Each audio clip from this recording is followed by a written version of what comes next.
Hey everyone, the situation between India and Pakistan has escalated into a war and there's a lot of concern.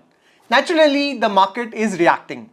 Now many of you are asking, Sahil, what should I do now with my investments? Should I sell and sit on cash and re-enter later, or should I deploy money now? So I thought instead of replying one-on-one, I'll share my thought process with you all. We'll talk about how I am thinking through this situation, what history tells us, and what long-term investors should actually focus on. Alright, let's get started. First of all, in this situation, yes, volatility is expected. Stock market does not wait for clarity. It reacts to headlines. Geopolitical tension creates uncertainty and markets don't like uncertainty. Earlier we faced US tariff issue and now India-Pakistan war. Naturally, there is some panic selling in the market and gold prices are moving up. I mean, it's a textbook behavior. Fear leads to money moving into safe assets. But here is the thing. Reacting to fear without context is dangerous for investors. Because if you zoom out just a little bit, this isn't the first time market has corrected. 1999, Kargil war, markets corrected. But within a few months, market recovered. 2001, dot-com crash, Ketan Parekh scam. Investor trust was broken, but market came back. 2008, global financial crisis. Well, this was not 10% fall. It was a collapse. And yet, by 2010, Nifty was back at new highs. 2016 demonetization, sharp fall, complete confusion. And yet 2017 became one of the best bull runs. 2020 COVID crash, Nifty down 35% in few weeks. Everyone panicked, but by early 2021 it was at lifetime highs. We had wars, global meltdowns, scams, pandemic, oil shocks, elections, and through all of that, long-term investors were rewarded.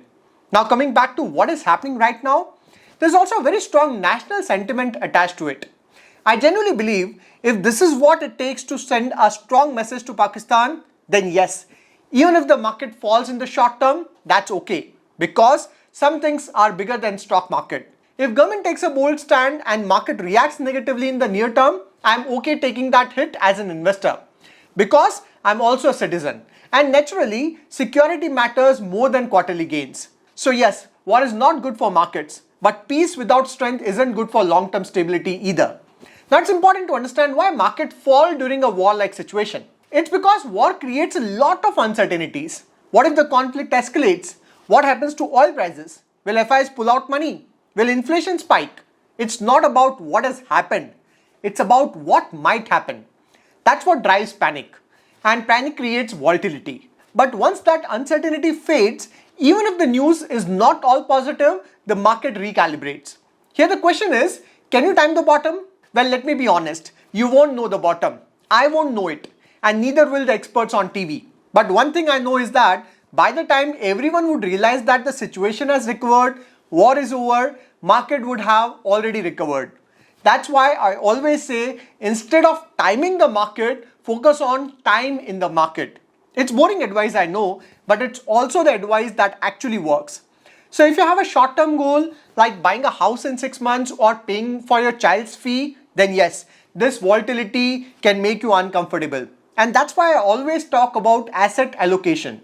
Short-term money does not belong to equity. And this is exactly why. And if you have a long-term financial goal, you don't need to panic. If you have some funds available, the better approach is to divide it into 3-4 parts and deploy it over the next few months. Simple, staggered, disciplined investing. Personally, I'm staying invested and following my long-term strategy, regardless of the short-term market fluctuations. So to wrap this up, yes, things are uncertain. Yes, the market may fall more if the tension escalates. And yes, the headlines are scary. But as investors, our job is not to react emotionally. Our job is to look at data, history, and long-term trends. And if we have learned one thing from history, it's this. The Indian market always comes back stronger. So if you believe in India, don't panic. Stay invested. Stay disciplined. And most important, stay rational. We can't control geopolitical events, but we can control our response. Focus on your goals, stay disciplined, and let history be your guide. If this video gave you some clarity, do share it with others. Thanks for watching this video. I'll see you next video. Till then, take care and Jai Hind.